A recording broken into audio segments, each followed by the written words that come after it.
What's good, everyone? Scotty White, World Combat Sports, man. I'm at the Buckhead Fight Club with the one and only Haven Bradley, man. How you feeling? I'm good. How about you? Man, undefeated. You just coming off a win. Yes, sir. December last year, man. Yes, sir. How was that for you? It felt great. I felt good. I'm ready to get back in the ring soon. From the Podcast Detroit studios and Zoom everywhere else, The Making of Champions. Professional boxers inspiring amateur athletes to become champions. Presented by Joe Louis, champion of them all bourbon, in association with USA Boxing, Golden Gloves of America, and BigFightWeekend.com. Join your hosts, Tanya Cole and Marquise Johns, with special guests from around the world of amateur and pro boxing, celebrating the legacy of Joe Louis, whose status as the first African-American national hero showed the importance of being a leader and a role model inside and outside of the ring.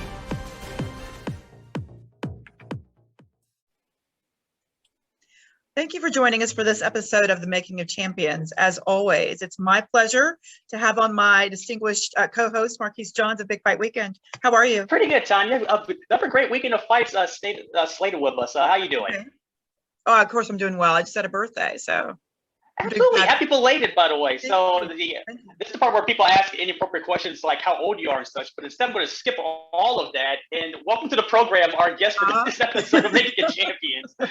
We are joined courtesy of the guys at Soul City Boxing Gym out in Toledo, Ohio. A man who will be in action on June 19th. He is actually in action on the Naoya Monster Inoue, Michael Diaz Martin's card. I've been working on it. It's French because it's Filipino. He's on the undercard. We are joined by a man who is the Hitman himself. We're joined by Haven Brady Jr. Haven, welcome to the program. How you doing, sir? I'm good. I'm glad to be on here. Thank you. Thanks for doing this, man. First things first, man. Let me back you up to your last fight, man, against Michael Lund, man. It was quick work for you. 2 rounds. You got him in, you got him out. Just walk me back through it. It was a great experience. Actually, Michael Land came out strong, and I just stayed calm and just stayed in boxing form and just took it slowly like a vet. Yeah. Brady definitely did his homework. Definitely made some down to the body with the left, right hand, then back to the body with the left, and the punch output here for Land in round 2 is significantly decreased from round 1 as he finds himself in defense mode as Brady Jr. continues to pour it on here. Yeah. Because the one thing I recognize just that second round is either he gave all he had and gave out at near the end of it, or you just kept throwing things at him and he had no answer for you. Do you think it was more of the latter? Right. To this day, I still be trying to figure out which one it was. Did he blow his load, or did what I just went? Was just the wear and tear on his body just made him slow down? So I don't know. I probably think it just he threw his load because he just came out. He just slowed down way too fast. Well, you're a power puncher, aren't you? What'd you say? You're a power puncher, aren't you? Yeah, I am. So why won't you claim the latter? What'd you say? I said, why won't you claim the latter? He said, did you just wear him down? I mean, you should just be saying, yes, I did. Yeah, I think that. Okay. Yeah, we'll go with that, man. But just also, your third fight that's going to be taking place here at this place in Las Vegas, the Las Vegas Bubble. It's actually the Bubble. It's going to be the new Virgin Hotel in Las Vegas, formerly the Hard Rock. They built it back up. Now it's the Virgin Hotel. Do you have any idea by chance, Haven, who you're facing, or do you really even care, man, to be honest with you? I'm not sure. I'm not sure the particular person, but I think it's going to be somebody undefeated. So I'm not sure who the specific person is right now, but I know he's undefeated.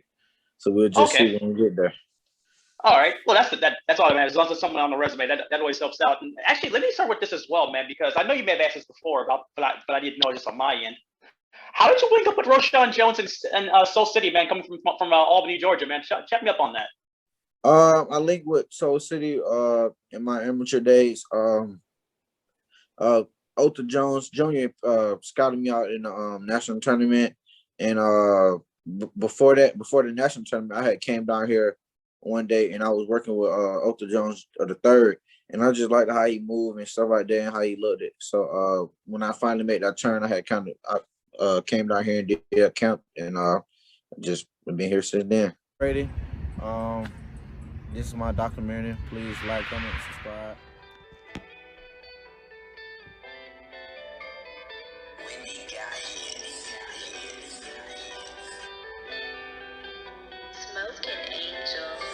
when she throw this shit back, she a pro with it. I love the scamming shit, yeah, I'm a pro with it. I need a chill right now, yeah, I'ma go get it. I'm in that GLS nigga, the 450, come get a sip of it.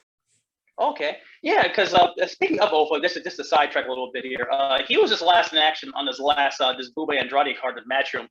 I think he got rocked, man. Have you looked back on the fight at all by chance? A fellow teammate? Yes, I looked at it a couple times. I feel the same way. I feel like it was 5-3 his way, but I think it was kind of more so his hometown in Texas. So I think he had to do way more to win. But I feel like he wanted to.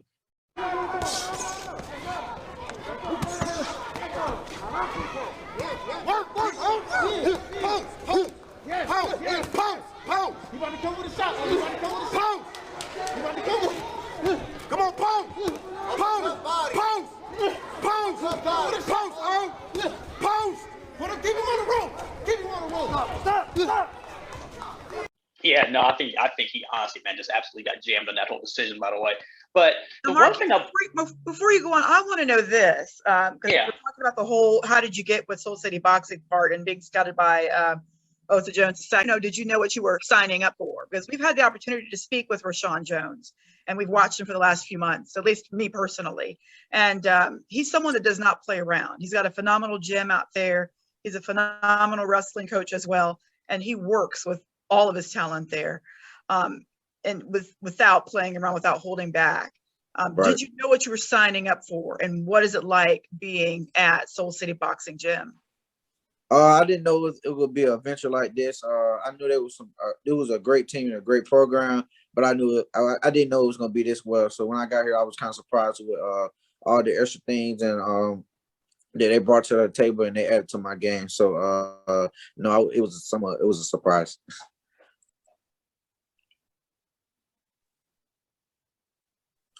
Be specific for us. So what did he bring to your game, if you don't mind? You don't have to give everything. Don't give up all the goods. But just tell us a few things that you did not expect out of his gym. When I first came, I was just coming from the amateur, so I was more so a puncher.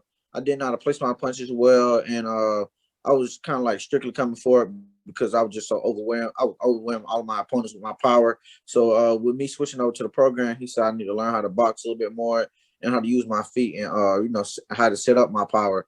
And we just worked on those things. That's when I first went pro and things like that. And now I'm just working on more things as far as when my opponent comes and how to break them down and move forward from there. Gotcha. I gotcha. And so thanks so much for that, Marquise, and letting me get that in there. I just had to find out that info before going forward. Oh yeah, no problem. In fact, one of the running gags here, Haven, is that the fine folks at Box Rec are notorious for not getting amateur records right. And I think they have yours as 31-7. I know for a fact, personally, man, I think last amateur fight I've seen you in, Haven, it was like your 58th fight. Is your record still 65? Right? Yeah. Is your record like 65-10 or something like that, the amateurs, man? It's 65-10. I think that's it do a lot of people like that. I looked at it too and I said that's completely wrong. It's some people on Boxer Rec, as far as my amateur that I beat, that they have me losing.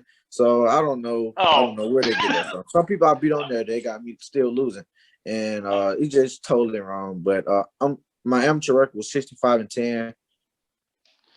Okay, yeah, that's what I wanted. That's not fought, and actually that's my second question as well for you, also, Haven, because what made you guys decide to go pro? I know at one point you were part of the Olympic team and you decided to bypass all of that. Just walk me through that whole process and the top rank signed you.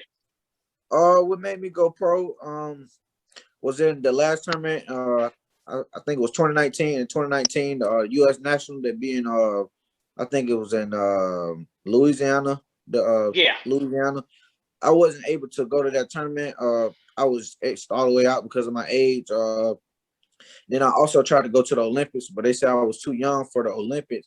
But then they said I was too old for the youth for the U.S. National, so I wouldn't be able to get on the USA team. So for that national, I had to sit all the way out, and I had won every tournament that year. So I really felt like I had a great momentum going already. And I just thought that the national was gonna be my thing, and I was gonna be able to get on the team. But come to find out, I wasn't able to go to the tournament at all. And then COVID started, so And then around that time, I finally got the call from Top Rank that they was interested in me. So I went ahead and made the switch. Oh, that's understandable. I know, man. Looking back, hindsight's 20/20. But if you had the choice, and if COVID didn't hit, would you still be a part of the Olympic team, or would you would have went pro? Because at the end of the day, as you well know, the process for you obviously is from amateurs to the pro. I just wanted to know if you still even try it out. Right, I'll probably say pro because without me being able to fight at the tournament, I wasn't able to get on the USA team or Olympic team till a whole nother year. So it would have been a whole year of just fighting like the Westerns and the Eastern. I was being too old for the Junior Olympics, so I was just fighting just 2 national tournaments, which could have made me better than things, but I had to wait till a whole nother year to fight, get on the USA team or try out for the Olympics was over with, so it was just gonna be the USA team. So I think I probably still went pro. Okay. I would have to venture to say that your timing is perfect because not only were you picked up by one of the strongest and one of the best boxing gyms in the U.S., you then ended up moving on to Top Rank, which is one of the biggest professional boxing promotions in the U.S. as well. So, right.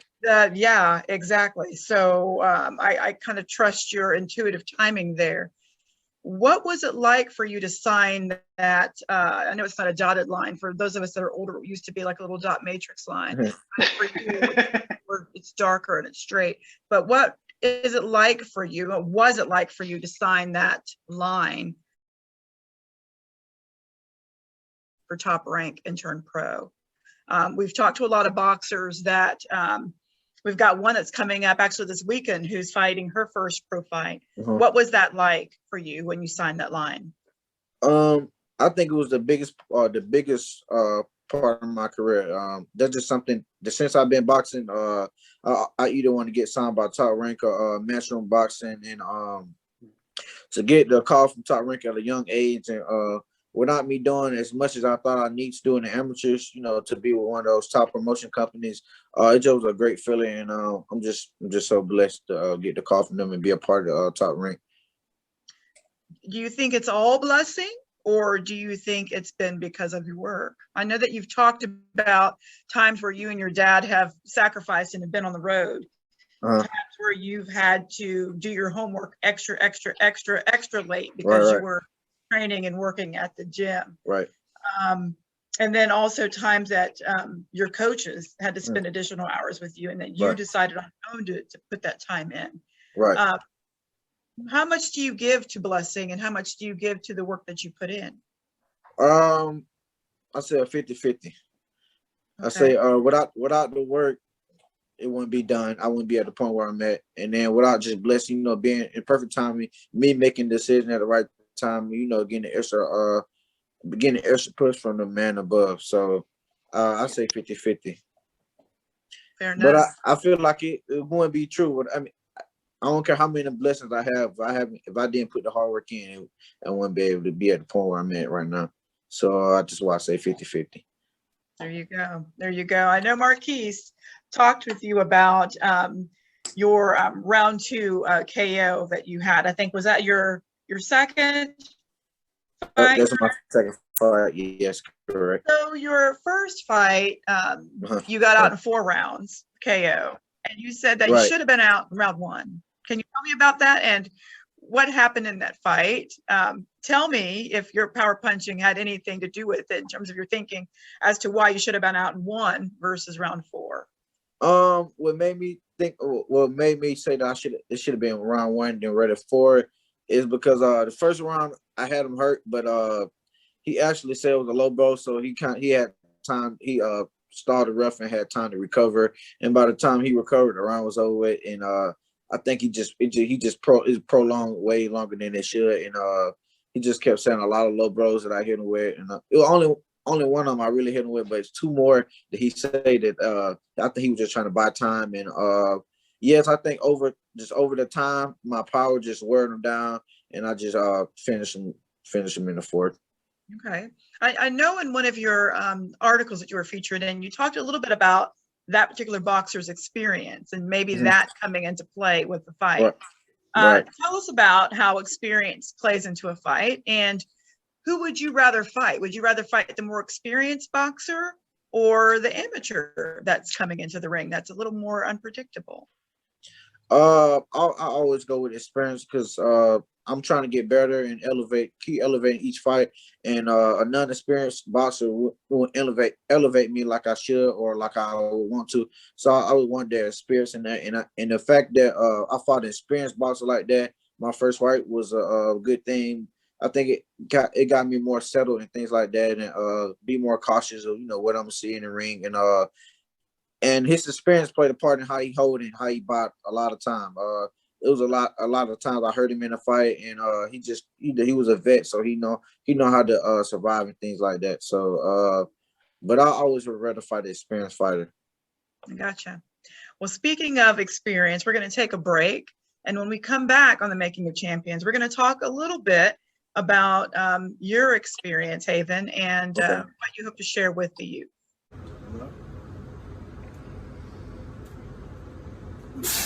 One time. I'm built different, bruh.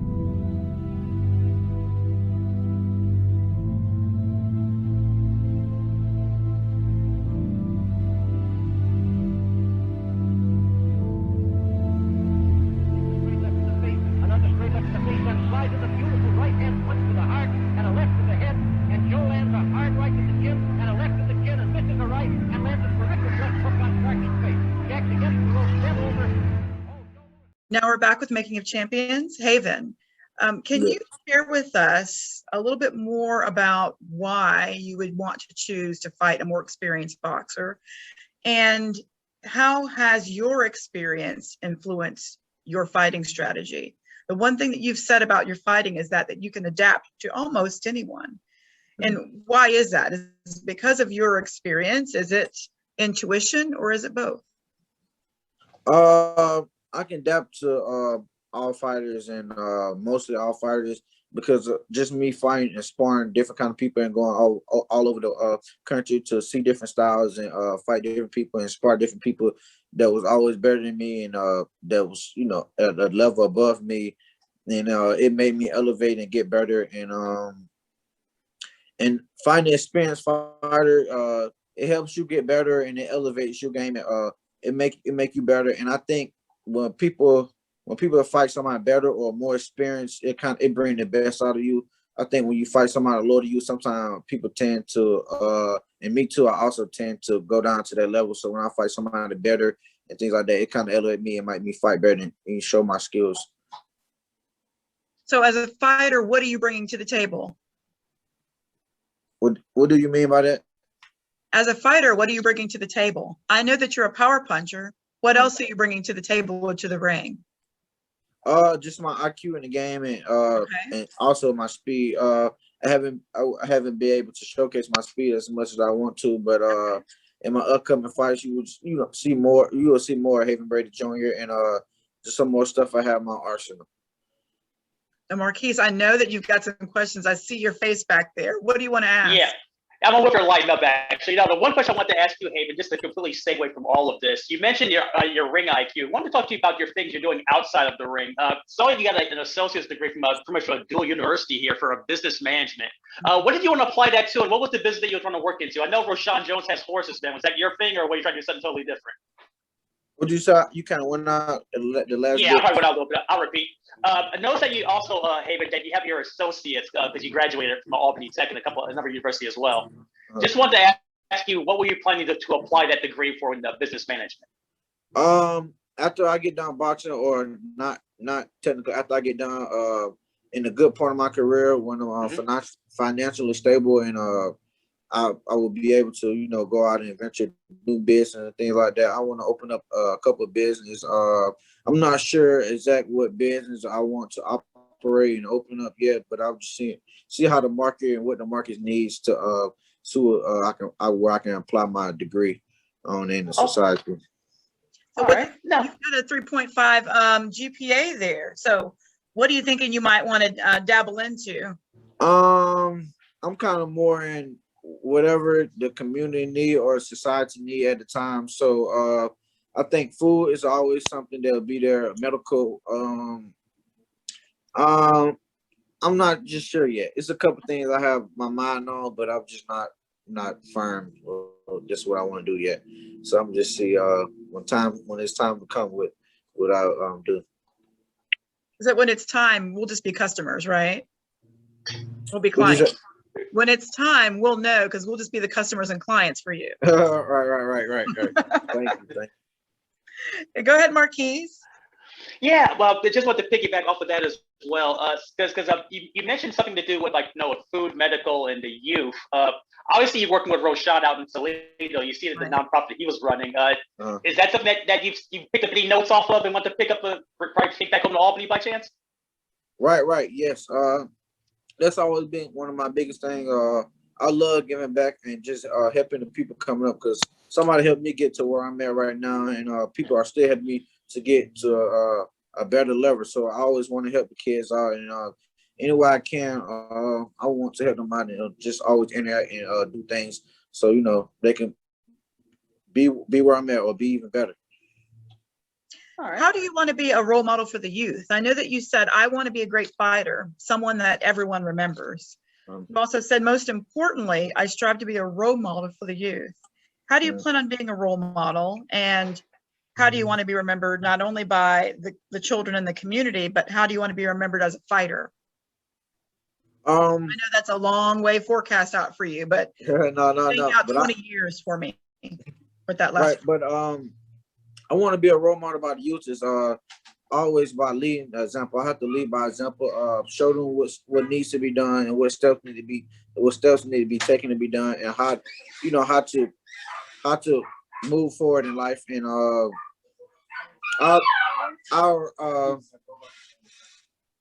I'll show. What was the other question you had again? It was like 3. How do you want to be a role model for not only the children, but the community? And how do you want to be remembered by the community? Okay. And the last part was, how do you want to be remembered as a fighter? And that's sort of forecasting out long range, long term for you. Oh, okay. I want to be remembered as a fighter, as I want to be one of the top fighters, and I don't want to be remembered as a fighter, just came in, won title. I want to be remembered as one of the best. And I also want to make the sport of boxing bigger, like how basketball and football are some of the biggest sports right now. Boxing is coming up, but I just want to keep elevating and making it bigger, and just make it to a sport where people's watching it, like it's and I also want to be a household name. That sounds like a plan. Tell us more about this fight coming up on June 19th. I know you talked with Marquise about it. Tell us again so that we can start to kind of tune in and figure out when again, where. I think we lost him. There we go. So when, where, how can we watch the fight? The fight is June 19th. Is in Las Vegas. I don't think it's in the MGM Grand no more. It's in some kind of other center now, but I'm not sure where it's at right now. And you will be able to watch it on ESPN Plus June 19th. Yeah, what he mentioned, Tanya, it's going to be at I think you may have heard about this. It's the Virgin Hotel. It's the old Hard Rock Las Vegas that they took down, and now it's Virgin's now. So you guys will be fighting there. Okay. I gotcha. Marquise, do you have any other questions before we close out? Just one, and it's going to sound very elementary when I ask you this, Haven, but your nickname is the Hitman. Just talk to me about your origins of that, because as you know, that's a nickname that's been well established between several hundred fighters, including one that I can think off the top of my head, Thomas the Hitman Hearns. When I was coming up, I used to always watch some of the Hitman Hearns, and I kind of got the name from him. But as I growing up, my dad we just think about a nickname, and he just said, we'll call you the Hitman, but he said, I won't give you the name till you earn it. So I had to earn it just by fighting the ring and having good performance and stuff like that. And then when I started stopping people in the amateur and stuff, he just finally gave me the name, the Hitman. So it just kind of I stuck with it since then. Oh, okay. Well, one last follow-up on that then, because you said your dad made you have to earn it. You fought 75 times. What fight did he make you stop before he gave you the nickname? Probably around the 20s. Around the 20s. All right. Going into your third professional bout, what are going to be 3 keys to you earning it and your third victory? Me staying disciplined, patient, and just having fun and being relaxed and being patient and just having fun. When I be patient and relaxed, all kind of things come out of my arsenal. So I want to see what June 19th gonna bring. Okay, I'm looking forward to it too. You know, I'm rooting for you. I'm an Atlanta girl. Are you ever going to come to Atlanta? Yes. The weekend after my fight, I will be in Atlanta for the Gervonta Davis fight. Me and my team will come out there then. So they'll kind of be like everybody fighting around June. So that's gonna be kind of like our little celebration after our fight. So hopefully we can all see you there. Okay. Well, Marquise, you're going to be down here too in June too, aren't you? Yeah, I'm going to just move back up to Atlanta for June because there's like 3 fight cards. The Gervonta Davis I want to say is June 19th. Actually, I want to say it's June 26th. Actually, the week after. The weekend after my fight, so I say it's perfect time. Yeah, we got through his fight. Yeah, so between that, our thing on June 5th, the first weekend in June, and with Iceman we had on last week. Yeah, it's gonna be a busy weekend for yours truly in Atlanta, actually. All right. Yeah, Haven, just one last question for you, man. I'll let you go, man. I saw on your Instagram the 1 egg challenge, man. So talk to me about this. I saw you crush the 1 egg for your bicep, man. Walk me through it. Right.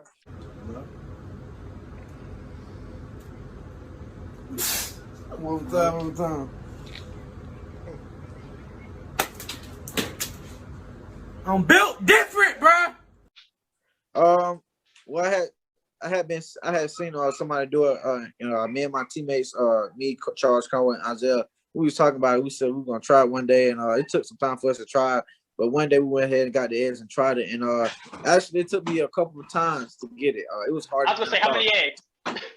It probably took me like 3 eggs. It kind of took both of them like 2 eggs, kind of a little bigger, but it took me like 3 eggs, and it kind of like hurt this part of your arm, kind of. But after a while, after I kept trying, I finally got it. But it's something. It's fun. I like it. It's fun. No, it looked like fun. It just also looked like a lot of mess and a lot of work. That's what I just want to find out. Definitely did. Actually, when I crushed it, it kind of like flew in my head, and it just fine everywhere. But it's all right. We cleaned it up. It was great. Oh, okay. Let me get you out here on this thing, Haven, because I know you're short on time on this. You're looking at for Gervonta Davis. You're currently fighting at 126. So where do you see yourself just in the future, ring wise, weight wise, like welterweight? I don't know if my body's done growing yet, or if will I get any taller or anything like that. So I just go with my body. I'm not gonna force any weight classes like that. So I'm just see where my body takes me. But based on how I am right now, I say maybe 140, maybe 135, 140, maybe somewhere right there. Okay, I can see that. All right. All right, Haven, you've told us how we're going to watch you fight on the 19th. You told us what you're going to be doing in Atlanta after that. How can we follow you on social media? Because you want to be in, we all know. How do we follow you? You can follow me on Facebook at Haven Brady Jr. You can follow me on Instagram and Twitter at Hitman Haven 3. All right, and you guys know that he's out of Soul City Boxing, out of Toledo, Ohio. We've done some podcasts with Rashawn Jones. Just follow up, rewatch those episodes to find out more about his gym. Marquise Johns, how can we find you? You can find me on Twitter at Weak Sauce Radio, same for Instagram as well, and of course writing everything, all news boxing at bigfightweekend.com. Absolutely. So follow up, read, look at those posts, and watch us here on Joe Louis Bourbon, Podbeam, and YouTube for the Making of Champions. Thanks for joining us. Thank you. Thank you for having me. Hey, Haven, before you